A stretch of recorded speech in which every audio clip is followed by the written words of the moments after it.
everybody. I'm Caryn Hartglass. You are listening to It's All About Food. This is a podcast that is all about food and is produced by the nonprofit Responsible Eating and Living. And you can find out more about Responsible Eating and Living at responsibleeatingandliving.com. Today, we're going to have a very lively conversation because I'm bringing on my very best colleague and my very best friend in the industry and in the world, and that's Gary DeMattei. Hi, Caryn. Hi, Gary. How are you? Good. How are you doing? I'm great. Responsible Eating and Living. The acronym is REAL. REAL. R-E-A-L. R-E-A-L. REAL. You know, I just wanted to introduce you as my friend and colleague because how many programs have you listened to where people say, now I want to introduce my friend and colleague? How many friends can we possibly have? But you're really a friend. Yeah, we're friends. We're really friends. So I'm telling the truth when I say Gary is my friend and he's also my colleague. Yes. What is a colleague anyway? When you work together in a business. I know that. Right? So we work together in several businesses. So we're colleagues. More than one. More than once. Colleague squared, cubed. Yeah. What's going on in the world of food, Caryn? What's going on in the world of food? Well, I've got something. Okay, go. Matthew Kenny, the restaurateur, vegan restaurateur, and we're going to talk about the difference between vegan and plant-based on this program today. Over and over again, yes. Because there's some misconceptions. But anyway, he's opening 100 vegan delis across the United States. And this is really important because we know that access is key when we want people to be able to buy something or live a certain lifestyle. They need access to the right stuff because we're all consumers, aren't we?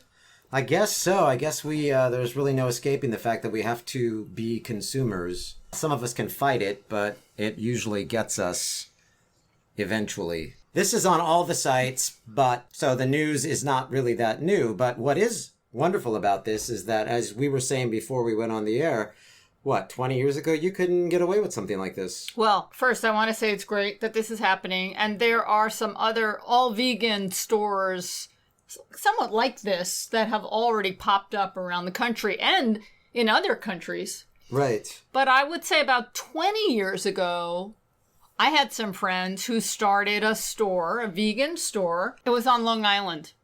And it was a great store. But there was a problem. There were, I think, two problems. One is the market wasn't ready. Right. The world wasn't ready. I was ready. A lot of people were ready, but not enough to keep the store going. And doesn't it also take a heck of a lot of money? It takes a lot of money, and they did it on their own. They didn't have investors backing them. Matthew Kenny has got all kinds of money behind him. And that's an interesting thing, too, because if investors are interested in supporting a vegan concept, that's good for us, right? But they're calling it plant-based. So what does that mean? Okay, we don't mind plant-based if people stick to a certain meaning of plant-based, then that's the thing that has always bugged me. So when I was talking with Michelle Simon last week, she defined plant-based when she was with the Plant-Based Foods Association, and it meant made from plants. Mm-hmm. Made from plants. Let's repeat that. Made from plants. But people have kind of taken that word because it's gaining popularity. And they're slapping it on all kinds of diets, saying that this diet is plant-based, but it includes animal products. Yeah, so it's kind of confusing, right? Because this story says the vegan celebrity chef is set to open more than 100 locations of a company called New Delhi. That's the name of the delicatessen, New Delhi. A plant-based, sustainable convenience store. So basically they're saying it's a vegan deli, but they're also using the word plant-based. And sometimes that can be confusing. It can be, but I think they're just throwing all the words at you so that they'll interest everybody because plant-based appeals to some people and they don't like the vegan label. Very good, very good. Anyway, this is exciting and it's attracting investors and times are definitely changing. Definitely changing. So that's a good thing. I don't know what's going to become of this, but I could foresee in the future, okay, let's say this becomes very popular. And then maybe they expand. And then maybe they become not just a vegan deli and a convenience store, but maybe it becomes a larger grocery store. Because right now, what do we got? We used to have lots of little tiny health food stores around, mom and pop stores, and I loved going to them whenever I would find them. And they had the latest plant-based, the latest vegan options, treats and things. And then they got all gobbled up. And there were these big grocery stores. Whole Foods was one of them. I can't even remember the names of the other ones. Can you? No, there was Wild Oats. Right. There were a number of different ones, and Whole Foods bought them all up. And then Amazon bought Whole Foods. And it's gone downhill since then. Absolutely. And it's like the only place you can go, mainstream big grocery store, to get a lot of the ingredients you want, but... You also have to walk by the butcher department. And they're going down in quality. Yes. It's very, very frustrating. So we need something new. Right. And what I see is a store that has a new mission. Right. Not just to be Whole Foods, but it isn't Whole Foods anymore. Right. But to be vegan and plant-based. And not have a butcher department. Well, have a vegan butcher department. Exactly, a vegan butcher department. But what I would like to see also, but it's not up to me, is that by making it, and I'm going to say vegan and plant-based, because vegan can mean crap, but plant-based means made from plants. So it would exclude some of the highly processed foods that get a plant-based label or a vegan label, like these cell meats that aren't available in stores yet. And maybe even some of these other foods that are made with all of these isolated proteins. Yeah, we don't want any of that in our store. No, we don't. Because don't we want, I'm asking you out there, don't we want food that is not only nutritious but delicious? Yes. Nutritious and delicious. And we know, because we eat nutritious and delicious food every day. Every day. Every day. We know it's possible. And we look marvelous. Well, that's what everybody says. Yes, Gary, you do look marvelous. So do you, Caryn. Thank you. So that brings me to want to talk about a product, and Michelle briefly mentioned it last week, called Perfect Day. Perfect Day. It's an absolutely perfect day, and I'm positive that nothing at all can go wrong. I think Perfect Day was named after another song, not the song that I just sang from one of the Church Basement Lady musicals. The one that you are cast in spring of 2022. Right. More about that next year. Anyway, Perfect Day. You've heard of it? Maybe, maybe not. There are a number of different ice cream and non-dairy products that are calling themselves plant-based that have a man-made whey protein in it. Whey and casein sometimes. No way. Yes, whey. W-H-E-Y? W-H-E-Y. And the question is why? Well, they tell you that this man-made whey is just the ingredient that we need in our non-animal origin products for ice cream and sour cream and cream cheese. We get that creamy flavor and we get that stretchiness in cheese from these kinds of proteins. And so this company came along and they figured out how to make it. It's highly processed, folks. And they're not using animals. So everybody goes, yay, no animal cruelty, yay.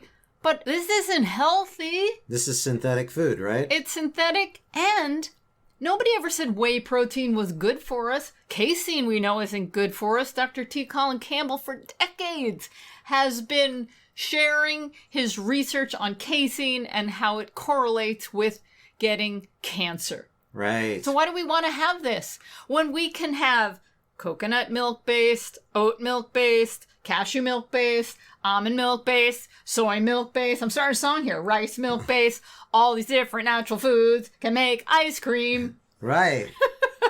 I don't want any whey. No way. No way. And I don't want any casein. I don't care if it's synthetic or what it is. That stuff can lead to lots of problems. Yeah, so look for it. Yeah, read the labels. Look for it. And it's not that easy. They don't make it that clear. They make it confusing. Yes. So this ice cream can be called plant-based. We saw it. We photographed it. And, Absolutely. And then I went on the website and looked up the ingredients in certain ice creams that contain this Perfect Day product. And they say that they contain a man-made whey, a synthetic whey. Well, the heck with that. That's not for me. It's not a Perfect Day. No. But it's a product that can be put in products to make a lot of money. Yes.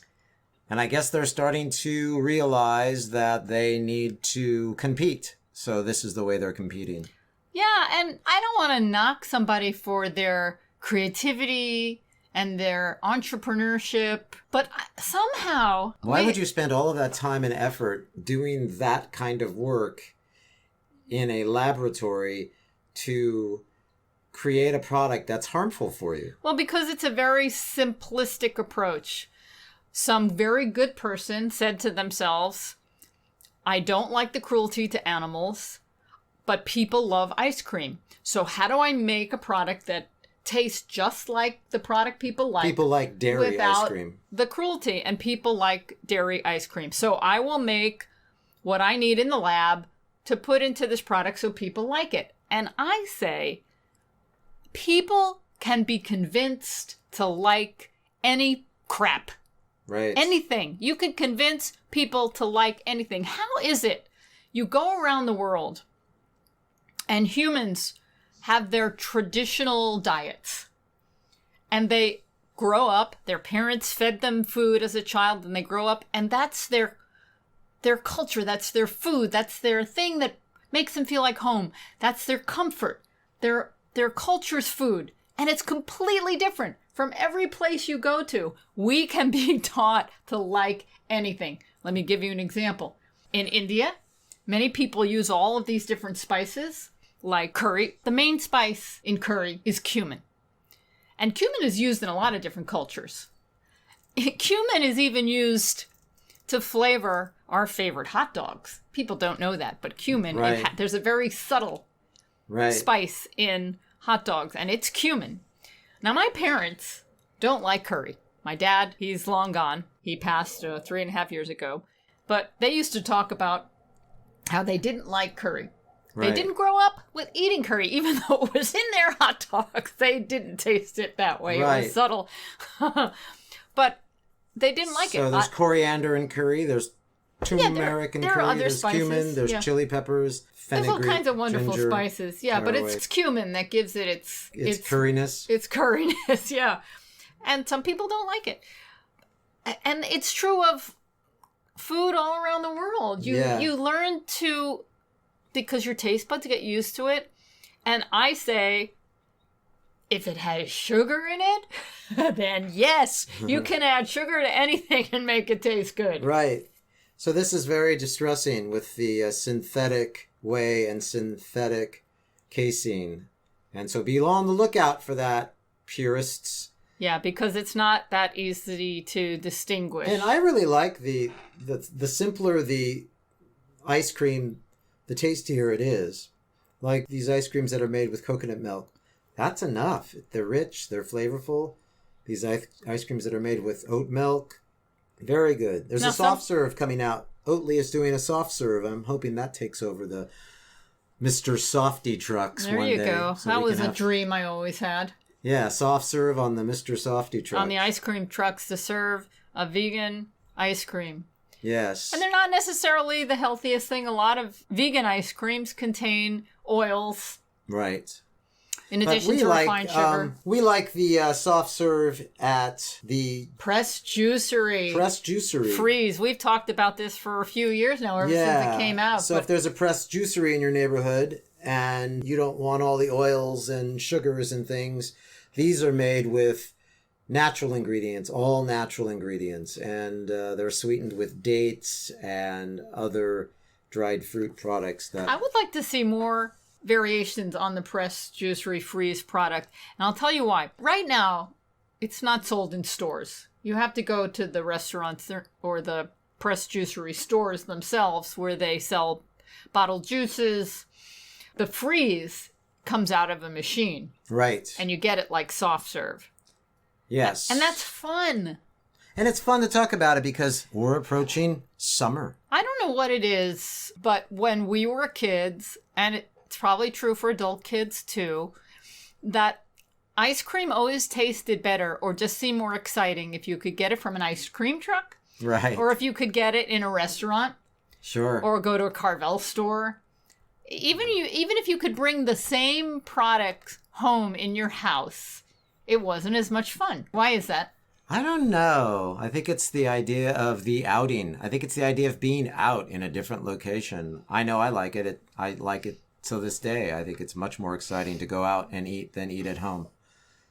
But I know you don't. You like eating at home because you can control the food. I like eating at home because our food is better than what's available. It's true. It's very true. Number one, we eat 100% organic at home. Yes, we do. 100% organic. Yes, we do. And you can't find that anywhere. No. Well, you have to buy it. You have to go out and buy it and look for it, and you'll find it. It's very difficult, but you will find it. For example, ice cream. Vegan ice cream is difficult to find organic, so we really had to hunt, and we found NadaMoo. NadaMoo. And Coconut Bliss. Coconut Bliss and NadaMoo are both organic. Yeah, but they both have refined sugar, which is why I like pressed juicery freeze, which is sweetened with dates. Which is not organic.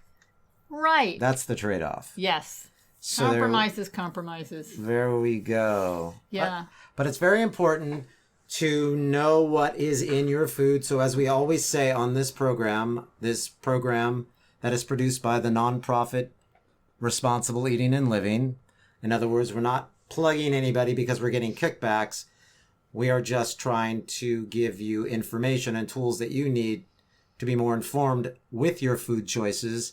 Read the labels. They're still printing the truth on those, we hope. But it's just great to be back in a grocery store. It had been over a year since I had been in a grocery store, and lately I've been doing all the shopping once again in grocery stores, and it's great to be back. It's great to be back among the people. And what was fun, too, our favorite store is Staff of Life. Here in Santa Cruz, yeah. And they have bulk food bins, but you couldn't access the bulk food bins during COVID. They had someone who was barring the bins and taking orders. They were the bin tender. Bin tender. Yeah. But now it's all open again, and you can do your scooping at whim. Yeah, and you still have to use your masks, and you still have to use... there's still a sign that says, use a plastic bag over your hand if you're picking fruit and things. But it's nice to be back in grocery stores. It's nice to be back in the world and interacting with folks. Yeah, again. It's like it was meant to be. Yeah. That humans are meant to interact with each other. It almost seems that way. Yeah, so another bit of news, and then we'll get to the heavy stuff. Stella McCartney's Autumn 2021 collection is vegan and sustainable. And it's also calling for an end to fur. How do you feel about that, Caryn? Okay, I'll tell you. Number one, I'm not a promoter of single issues. Right, I know that. Okay, I know that people have been campaigning against fur for a long time, and congratulations on getting some movement and getting fashion designers not to use fur. That's a good thing. But it doesn't connect the dots.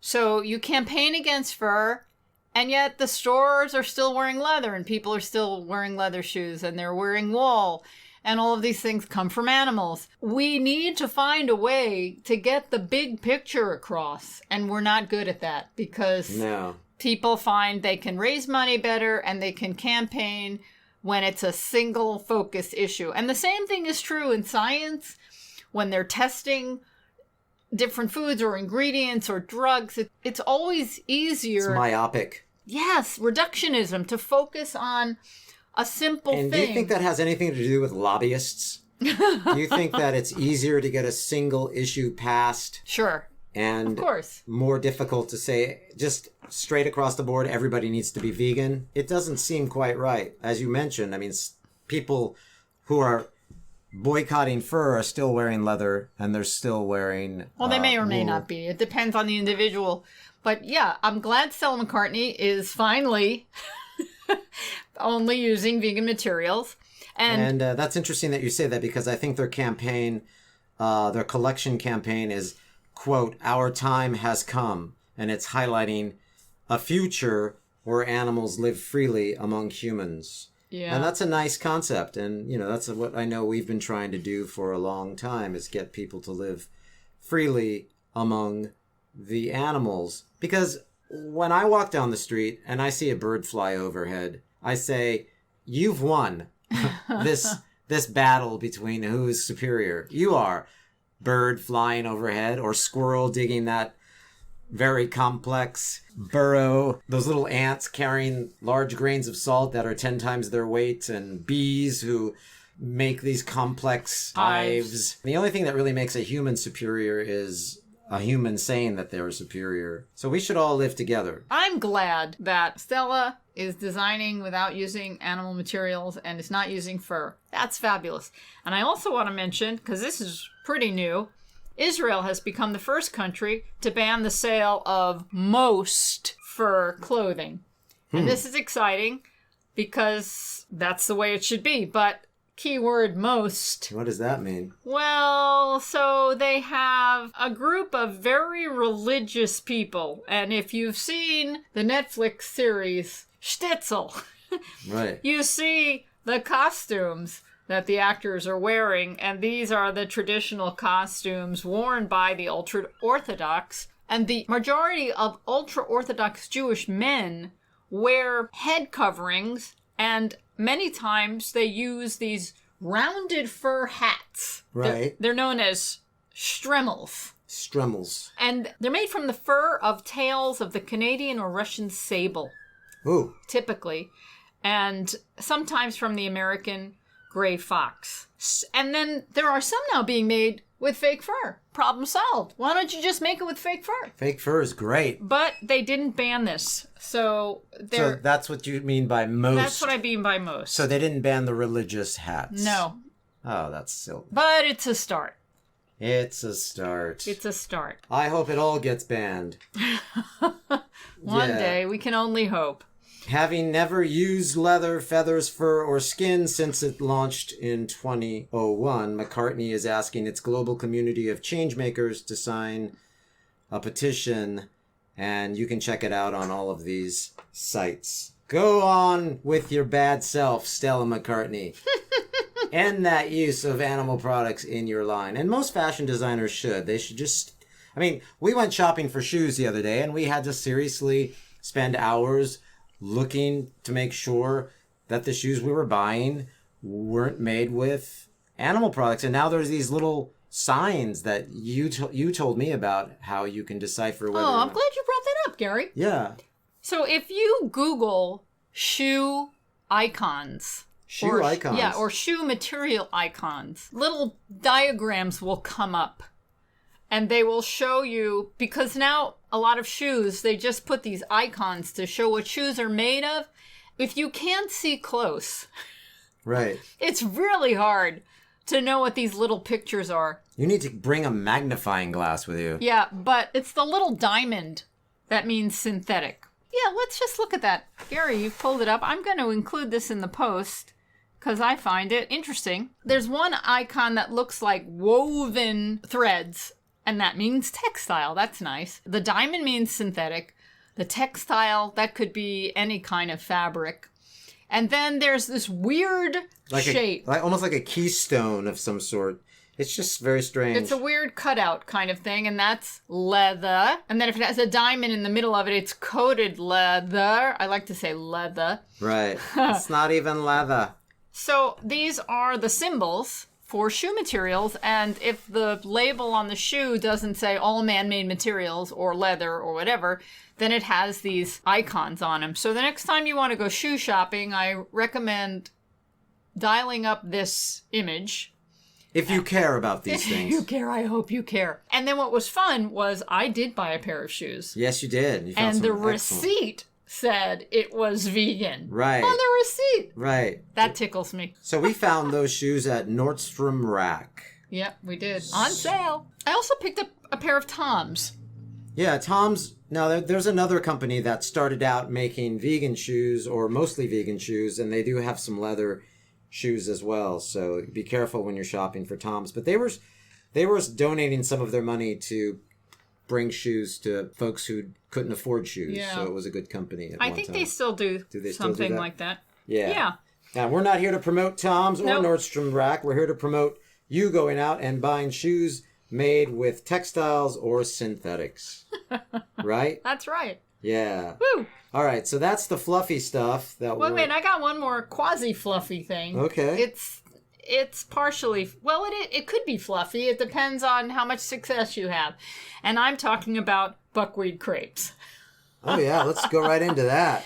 Okay, we've been talking about buckwheat crepes for years. We have a recipe at Responsible Eating and Living for buckwheat crepes. And when we're at home, I make them a lot. And you've heard me talk about these crepes over and over and over, and I'm always making discoveries. So I'm going to share another discovery with you all right now. And now it's time for Buckwheat Crepe Talk with Caryn Hartglass. Okay, so in review, we take raw buckwheat, not toasted buckwheat. No, we've learned that you cannot make a great crepe with toasted buckwheat. And we don't use buckwheat flour. We make our own. Right. And normally we make buckwheat flour in a Vitamix, which is a high-powered blender and our favorite of all the high-powered blenders. Yes. And then I mix it with water, and that's my batter. So it's 1 1/3 cups of buckwheat and 1 3/4 cups or 2 cups of water, somewhere in there. Mix with the buckwheat flour, blend it up, and that's the batter. And at home, it's perfect every time. Yes, it is. We use a cast iron crepe pan or just a flat grill pan. Right? I use organic canola oil. And don't get all huffy about canola oil because, yes, conventional industrial canola oil, we don't recommend. Organic canola oil is a good oil to use with high heat. And I don't recommend using lots of oil, but occasionally, especially a little on the pan to make crepes, it's okay. You don't put any oil in the batter. You're just talking about using the canola oil on the pan to grease the pan ever so slightly. And I see you do it. It's like an eyedropper of oil. You hardly use any. Okay, so that's it. But when we're in other people's homes, and it happens often, where we're visiting. And we make them breakfast. We use their tools. Right.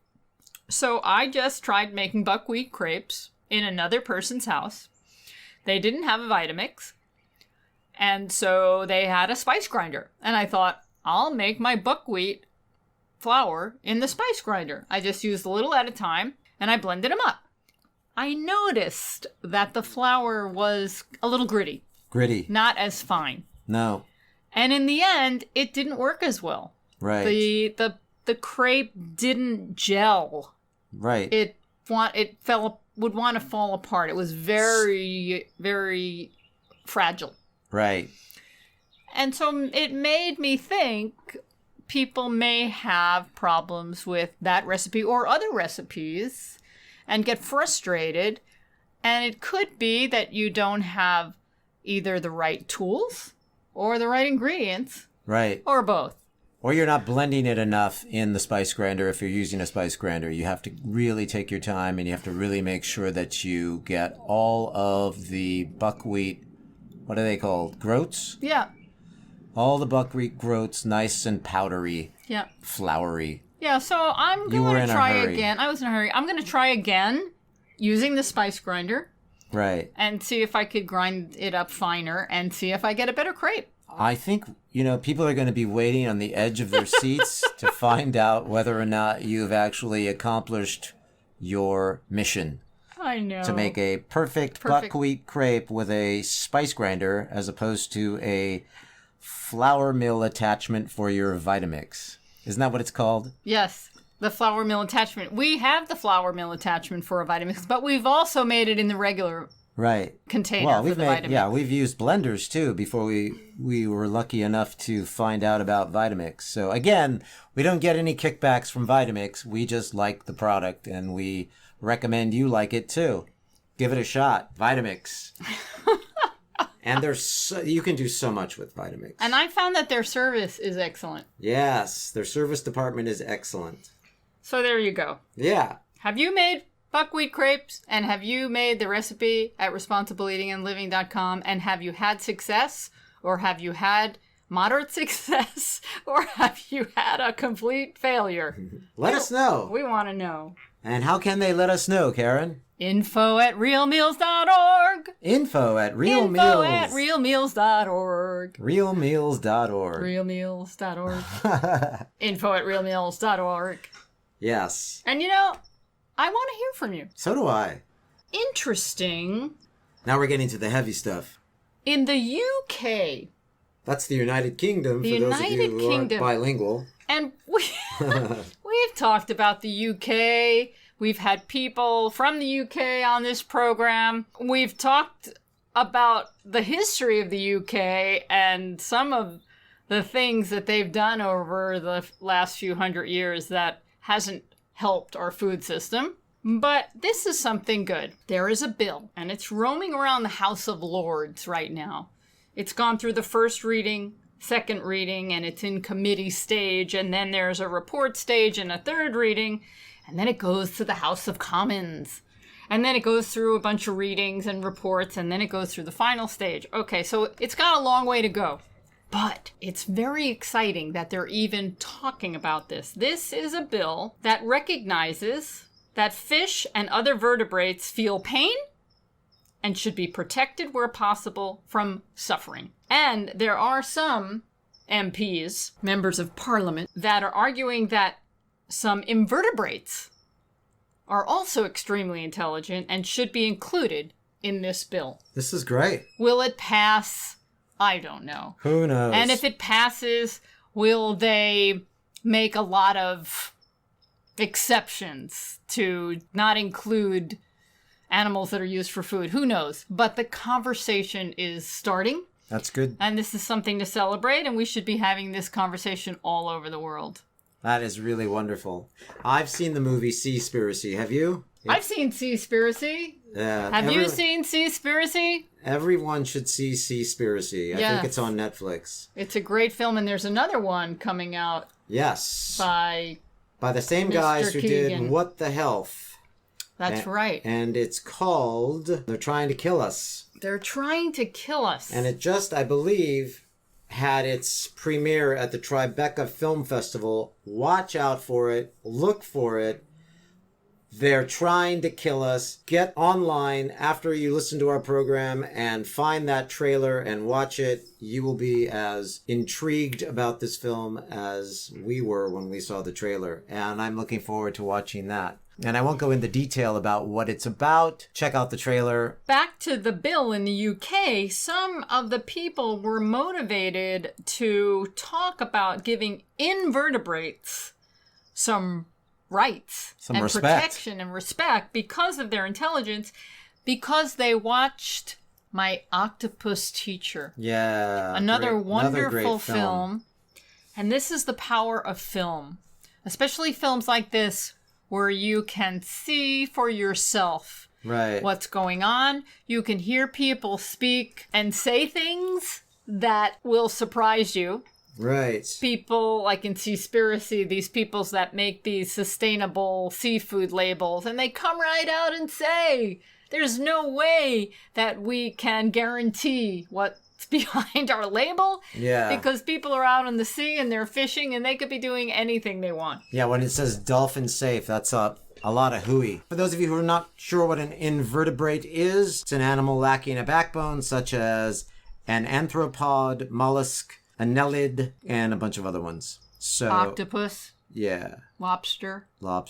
Right. You know, an animal lacking a backbone, I would say some humans might be under the definition of invertebrate without a backbone. There's a lot of humans that have no backbone. That have no backbones, yeah. But we won't go there. And just one more film that I want to mention. Summer viewing, everybody. Have you seen The Need to Grow? Now, The Need to Grow is promoted in a different way. I don't think it's ever been on any of these platforms like Netflix or Prime. And it's been out for a few years, and we promoted it, Responsible Eating and Living, because I think the message behind it is good. And there's another launch to watch it.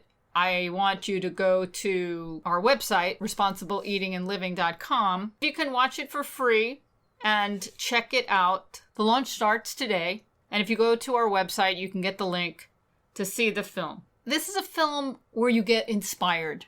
It's 3 individual stories of people that have made a difference and have pursued a passion or something that was important to them.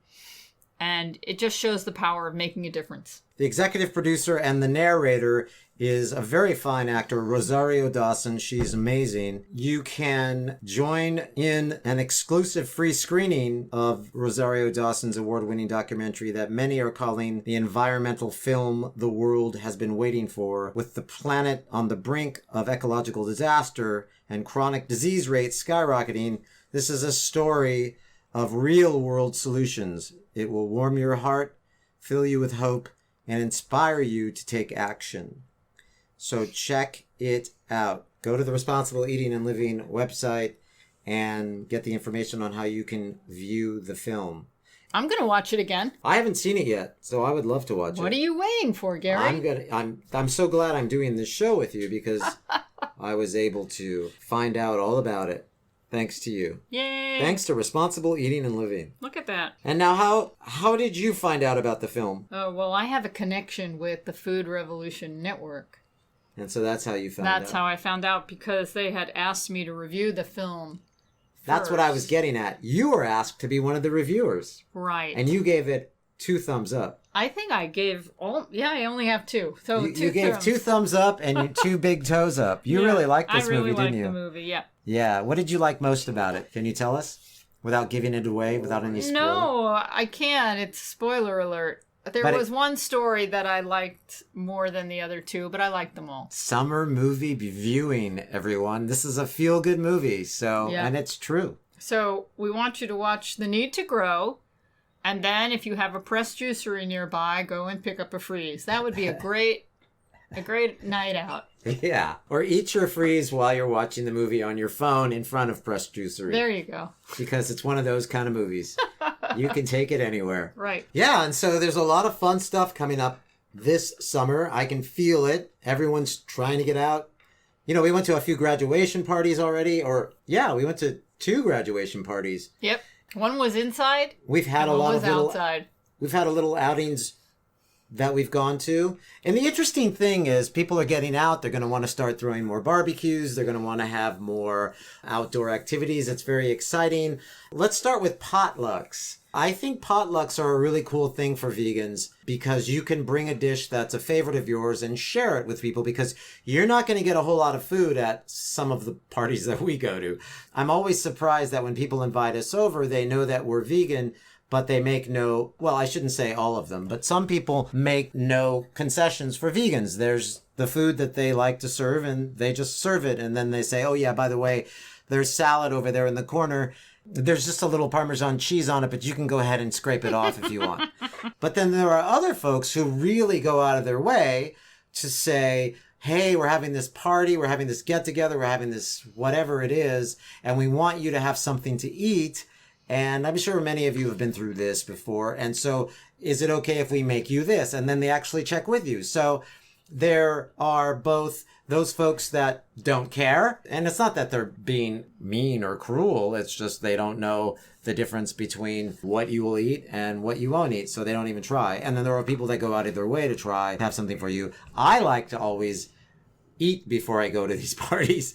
And I tell you the same thing before we go to a party. Look, I think this is one of these parties that's going to be like this dry desert for vegans. So let's eat before we go. And we usually have a really great time when we do that. When we go prepared, when we've eaten, and then we can just socialize. And that's really what the important thing is. Yeah, you know what's nice about that is when I go to a place where there's maybe a buffet or something and you take a plate and you fill it with food and then you have your other hand for your drink. You're holding all this stuff, and it's really uncomfortable to socialize and stand because there's no hand to eat with Right. if you're holding your drink and you're holding your plate. And so if you've already eaten and eaten the foods that you like, you can hold a drink and look marvelous. Right. And And mingle. Yeah, and often when they say, "Oh, we've done this big vegetable dish for you over here," and you go and you eat it, you find out that, the vegetables were made with chicken stock, they're made with butter. So you have to kind of go into the kitchen and basically ask the chef, "What did you use?" Because You have to grill the chef about the grilled vegetables. Right, you have to grill the chef about the grill. And that's not fun, and people think you're, being You're difficult. nosy and pushy. And it's like, well, do you know what this vegetable plate is made from? Why does that look like it's floating in butter? Let me go talk to the chef. That's no fun. You spend all of your time grilling, as Caryn just said, the chef. Eat before you go. Better yet, have a party yourself and make all the food and invite people and make vegans out of them because your food is so delicious. So there's a few options there. Yeah. And then, of course, if you're going to a restaurant and you know that you'll be ordering food, I recommend going online, looking at their menu ahead of time, see if there's something for you or not. And if there isn't, then eat beforehand, and then you could either order nothing or just something so trivial just to have something on a plate. Yeah, a salad with nothing on it or... Baked potato. Yeah. Even a baked potato, though, now I'm just sort of wary of because a lot of baked potatoes could have a coating of butter on them or something. So yeah, and they're probably industrial grown, and they don't taste very good because they're not organic. We went out the other night, and it was interesting because we had a server who was brand new, and they were really concerned that they were doing things right. And we were saying, relax, we are really going to change your life because we're going to be so difficult. And it wasn't a vegan restaurant, but it turned out that the server was doing a report on plant-based or vegan food and was also in school. So because the server is going to school and had so they took great care of us, and we told them we were vegan, and we made sure, and we actually had the manager come out, and we're a little over the top when we order at a restaurant that's not vegan. But we really like ordering at restaurants that are vegan because then we just can order whatever we want, and it's a lot of fun that way. Right? There is that. So there's going to be a lot of parties. People are going to be going out a lot. You're going to be going out a lot. You're going to be mixing and mingling again. Great. Have fun. But just make sure you eat first. Yeah, be prepared. Be prepared. Be prepared. Right. Like, we like to have a big meal before we go out to, like, a graduation party or something because we know there's going to be nothing there for us. And you know what was really good? Do you remember what we had before the last party we went to? We made this big chopped Napa cabbage salad. Right. It was all Napa cabbage, some carrots, some onion, and a nice dressing, which was a sweet vinegar dressing. Right. And what's called Heavenly Salad at this place that we love here in town called the Vegetarian House. And so we made our own version of the Heavenly Salad, and we used peanuts. Now, I know there's a lot of nut allergies out there. You could use almond, you could use sunflower seeds. Yeah, you can use... or just leave them out. The point is, Napa cabbage makes a wonderful base for a salad. Very crispy, crunchy. It keeps your mouth busy because you're masticating. Pardon me? You're chewing. Okay, thank you. That could be misconstrued. And it leaves you so satisfied for a long time. Right. We have a great recipe for it at Responsible Eating and Living, so check it out. I think we have a few of those Napa cabbage salads. Right. Very good. Very good. The trick is to be able to find organic Napa cabbage. That's not always an easy task, but when you find it, buy it. buy a few heads. At least. We have to go back and buy take more. advantage of them. We got ours at the Staff of Life. Yeah, and we call it the Heavenly Salad on our website. Go for it. Heavenly Salad. It's a variation of something that used to be called the Chinese chicken salad. We call it the Heavenly Salad without the chicken, and it's heavenly. And there's cilantro, there's scallions, there's peanuts. But again, you can leave out the peanuts. You can eat a lot of it. And then go to a party. Anyway, I'm getting hungry. All right, and speaking of hungry, what is going on today? It's Tuesday. What are we going to eat today, Caryn? What is your favorite food to eat on a Tuesday? Well, we're not having tacos this Tuesday. No. We're having lentils. We're having lentil soup. Lovely lentils. Yeah. Is there a way to tie that in with Tuesday? No, but it's good. How do you make your lentil soup? I like red lentils. They're my favorite. And the thing about red lentils is they cook very fast. Very fast. And what do you put in your lentil soup? I like red lentil soup because the red lentils kind of melt. Right. And they become... They're creamy. Yeah. And they kind of look cheesy. And you could put nutritional yeast in a lentil soup. Let's talk about... And make like a cheesy sauce or a soup. You could do a lot of things with it. Let's talk about the versatility of a red lentil, because this is something I really want to discuss. So red lentils are easy to make in a soup. With onions, I put a little mushroom powder in it. Don't tell Gary.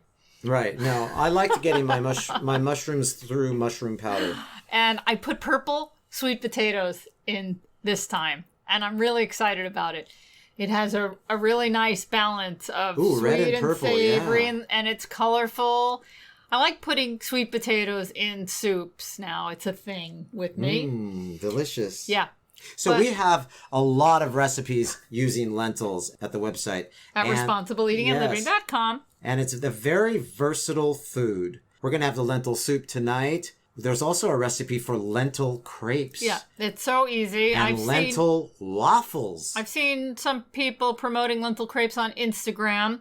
I learned about him from Chef Ramses Bravo, who's at the True North Health Center. Oh, yeah. Tell us about the red lentil crepes. It's not unlike the buckwheat crepes that I make. Right. Because I'm starting with the whole lentil. You do have to soak the lentil. And Ramses These are the little Bravo, red lentils again. Once again, we're still on red lentils. I think the first time I did it with a little green lentil, though. The little tiny green lentil? Little the French? tiny ones. The French? Oui, the French. Oui. Les lentilles françaises. But Ramsey Bravo's recipe, he soaked the lentils for an hour.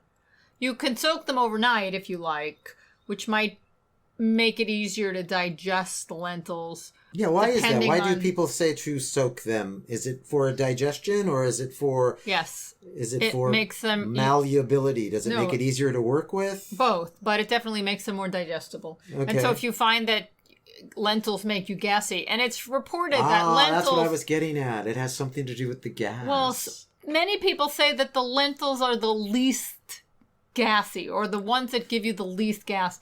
And I have to say that I don't find that to be true. To me, lentils are the gassiest for me.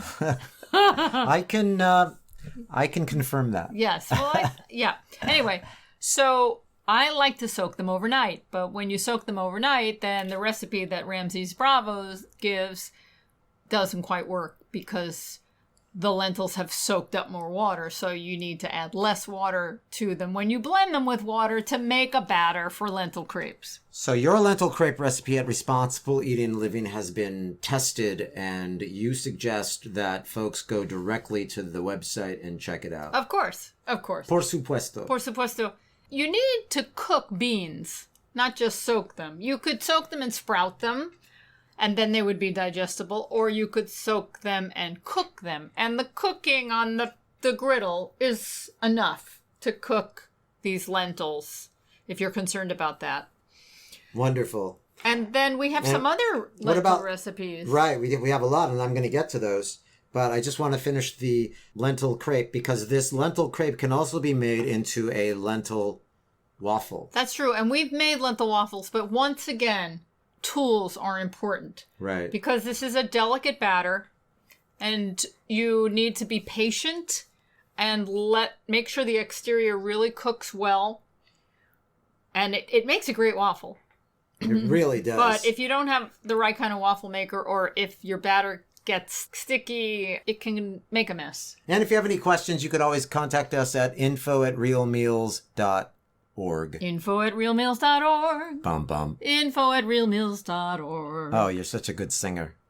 All right, so we'll put that up on the page as well about the Ramsay's Bravo lentil crepes and waffles. Sure. A la Responsible Eating and Living. You've also done some other really cool things here at Responsible Eating and Living headquarters with Red Lentils. You've made a no salmon cake out of it. I know. Right? Tell us a little bit about the salmon cake. Yeah, that was really fun when I made it. It was delicious. May I just say how good it was? And Also, a lot of folks out there like salmon cakes, I'm sure, with actual salmon. But if you're transitioning to the vegan lifestyle, which I highly recommend you do, you're going to want to have some of those flavors, but not the salmon, because we don't want to eat salmon anymore. Don't eat salmon. Okay. yeah, so I saw somebody served some kind of salmon dish, and it just inspired me to go home and make this red lentil dish because the color was pretty much the same.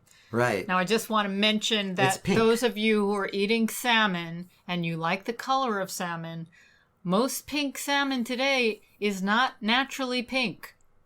The farmers in aquaculture get a collection of cards like paint color samples when you paint your walls, and they pick the color salmon they want to make, and then they feed their salmon with this additive that makes the salmon pink, because in aquaculture, the salmon are gray. Right.